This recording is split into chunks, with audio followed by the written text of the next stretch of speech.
When I don't have time and want to eat something tasty, I prepare this recipe, which is quick and economical. I'll add 2 eggs here in this container, half a cup of natural yogurt. I'll add 2 tablespoons of wheat flour.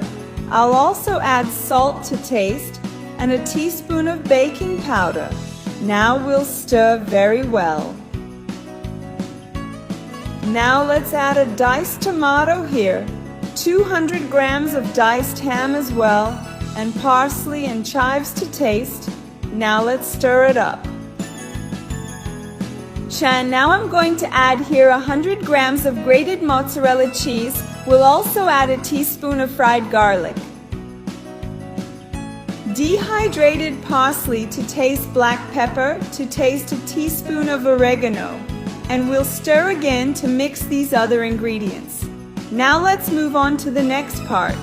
In a frying pan, add olive oil.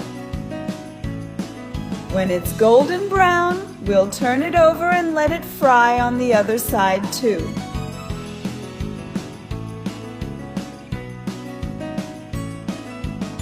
Simply amazing! So that's it! I hope you enjoyed it and see you in the next video. Bye bye!